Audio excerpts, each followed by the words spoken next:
Hello again. In this video, I'd like to explain a small change to the scoring that I've made and hopefully explain why. Now, previously, it was possible to make a point by using the four ball. In other words, pocketing the four ball in the barn twice. 4 plus 4 would make 8, and that would give you a point just like the other combinations that make 8. But what I've decided as I've been working through the end game scenarios is that I really do want to reserve this four ball as the game-winning ball and make it not have any ability to score points during the regular portion of the game. And I think the best way to explain why this change was made is to go through a scenario of an end game. And so in this example, I'm at 8 points each, and the next person to score a point is going to make 9, which will automatically give the turn over to the other person. So in this scenario, for example, I'm going to score this 8 ball, and now that gives one player 9 points. So I'm going to just, for example, say this player gets 9 points, and now the control goes to the left hand player, which is 8 points.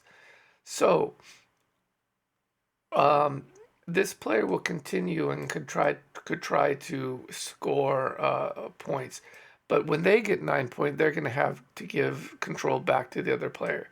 So what this player with 8, really the first thing they want to do is they want to play defense on the four ball because their opponent is about to win the game.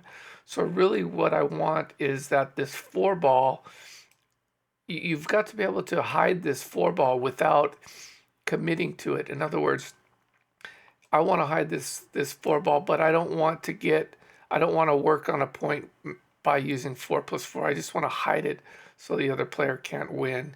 So that would be a shot, something like this. Let's see if I could get it in. Oops. There we go. That ought to do it. All right. Well, pretend I made that. Okay, there you go.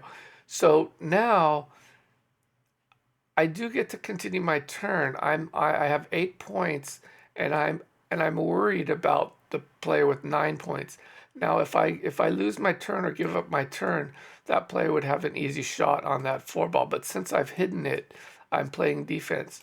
Now, I want I want it to be that when I pocket that four ball, I don't score any points with it.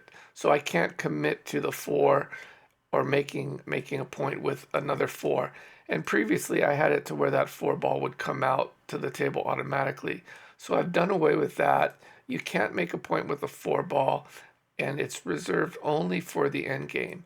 So now, since I've hidden the four ball, I can continue, and I'm going to try to make make a point. Let's say with the blue and the green. Okay, now I'm committed to the green, and if I can get this out, um, kind of like that, I did get it out, but I don't have a shot, so I'm going to try to get some other kind of shape on that, maybe by pocketing this guy. A little better shape. I'm not sure I could make that, um, but let's just give it a try.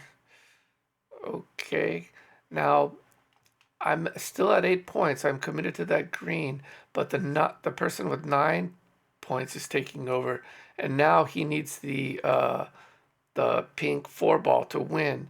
And in order to do that, he's gonna have to retrieve that four ball from the barn by by a bank shot, maybe something like this.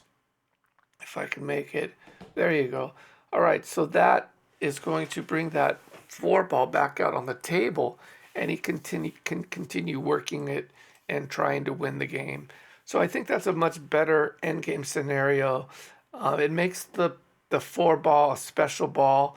Of course, you can shoot at it during the game. You could pocket it. You could hide it. You could use it for defense. You could position it as desired when it comes back into the mud. It's just not going to be a scoring ball that you can make a point with. and it's going to be the queen ball, as I call it, the queen four ball at the end that is going to win the game for you. All right, hope that makes sense, and talk to you later. Bye.